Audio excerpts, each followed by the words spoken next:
In Texas, spring rain usually washes in hope for summer. On Memorial Day 2015, hope quickly became hell.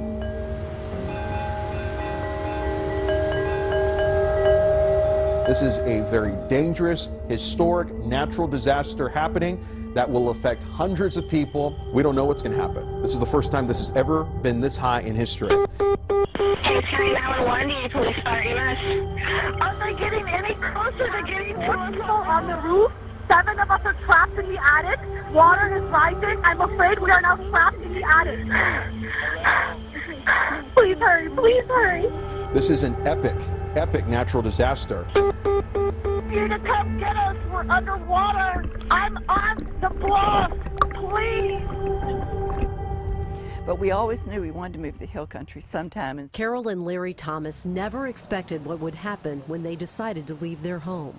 so we grabbed our put our shoes on, and I grabbed my purse and threw Larry's bills in it and put it around my neck, and then we went out the back door. Immediately, a wall of water swept Carol and Larry off their feet. I was hollering to Larry. I said, I think if I can, I'll throw my purse up on the roof, and I can get up on the roof, I'll help you get up on the roof. And I turned just in time to see him slip under, and he was washed away. Carol clung to the satellite dish attached to her roof all night. It was hours and hours and hours. And then, well, water started to recede, and I realized I couldn't dangle from the roof without the water there. So I let go and grabbed hold of red-tip Photonia bushes. So it was in this bush right here. And you can see there's a lot of places to wrap your legs and feet around. 30 miles downriver, another emergency was unfolding. The water was threatening to flood the county jail. Julie Villapondo had been called into work to help evacuate inmates when her own family called. Don't want you to worry about this. We've got this under control.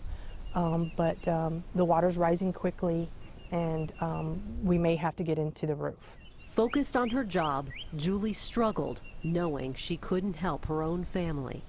And when they got there, the water was already waist deep, and they found my mother-in-law and father-in-law on the kitchen table.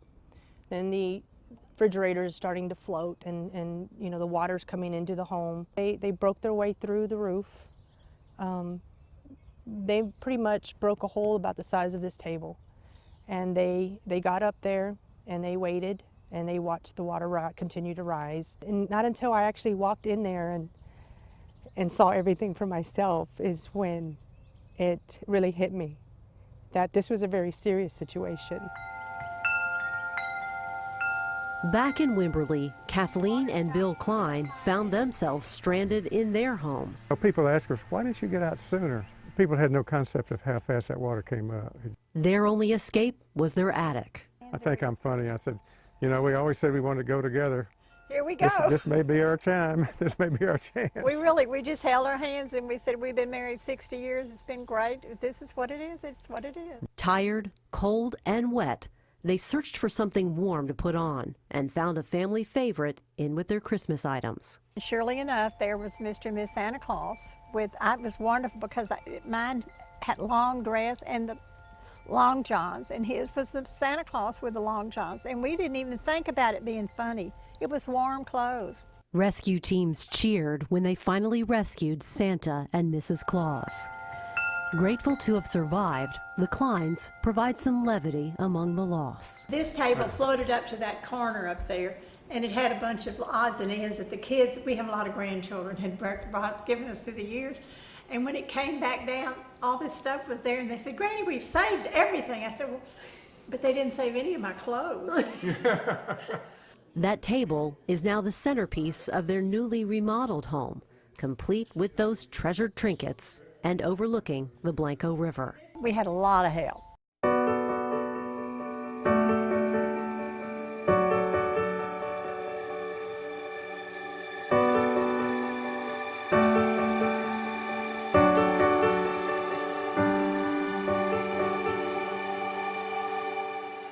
When you are granted grace, it's hard not to think about those who lost so much more. 11 people did not survive. So I miss him a lot. Carol clings to the memories she and Larry shared, forever faithful as to the reason things happened the way they did. Yes, he said he wanted to live there the rest of his life, which he did.